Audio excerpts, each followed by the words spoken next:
400 pages of indigenous oral histories were smuggled into a cedar chest during a midnight raid. The cedar chest, scarred by colonial fire, held the only surviving copies. How could a humble schoolteacher outwit the British Empire and keep a nation's voice alive? In the dusty lanes of Kaltungo, northern Nigeria, 1945 pressed like a clenched fist.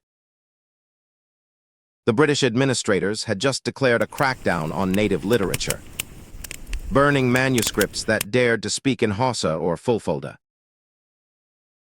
Into this stifling air stepped Amina Yusuf, a 28-year-old schoolteacher with ink-stained fingers and a heart beating to the rhythm of forgotten songs. While most classrooms echoed with rote English verses, Amina whispered ancient epics to her pupils, recording each line on thin cotton rag paper.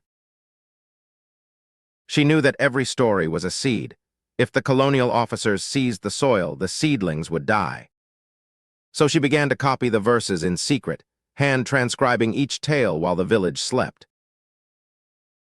By the time the rainy season flooded the paths, she had amassed over 400 pages, a clandestine library hidden beneath the floorboards of her modest mud brick home.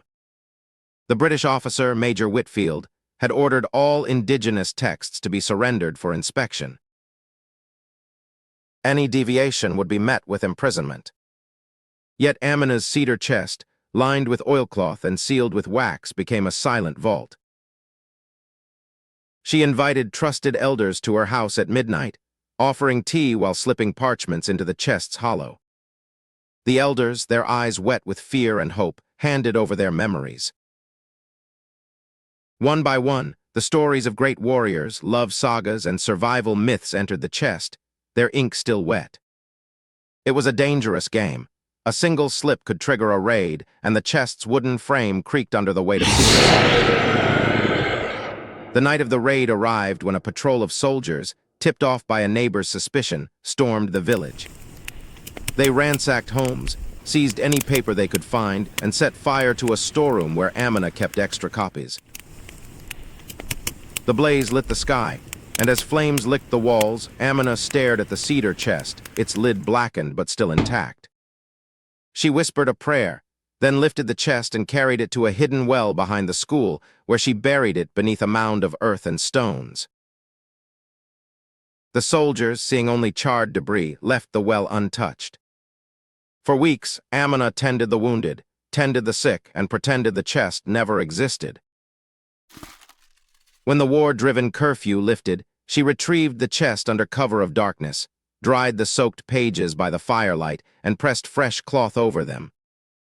The cedar chest emerged unscathed, its cedar scent now mingled with soot, but its contents remained pristine. Amina then entrusted the archive to her brightest pupil, Umar, a boy with a talent for linguistics. She taught him the code. If ever she vanished, the chest would be dug up and delivered to the next generation. Umar buried the chest in a secret location known only to him, and he memorized the coordinates in his mind. Decades later, after Nigeria's independence, the chest sat untouched in a thatched storage room, its existence a rumor among the elders. In 2022, a diaspora researcher named Dr. Chindu Okonkwo, tracing his ancestry through oral history, received a tip from a village chief. He traveled to Kaltungo, followed the faded map that Umar had once whispered, and unearthed the cedar chest beneath a rusted iron gate. Inside, the 400 pages lay untouched, their ink dark but legible, revealing poems of resilience that had survived colonial erasure. Dr. Okonkwo digitized the manuscripts, and his project, Echoes of the Unwritten, sparked a wave of reconnection among scattered Nigerian families worldwide. Young scholars from Lagos to London began transcribing the stories, weaving them into music, theater, and online archives.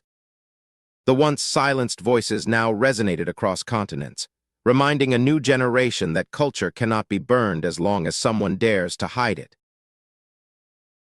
Amina's quiet bravery became a legend whispered in classrooms, inspiring teachers to preserve local languages. Her story illustrates how one ordinary person, armed with nothing but a pen and a cedar chest, can alter the course of collective memory.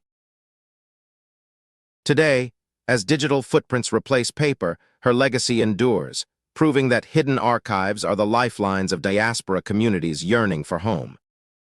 The cedar chest, still hidden in the earth, now serves as a reminder that resistance can be as gentle as a whispered story. In the end, the chest taught us that history is not written in stone, but carried in the hearts of those who dare to hide it. Echoes of the past ripple forward, urging us to listen, to preserve, and to pass on what we cherish.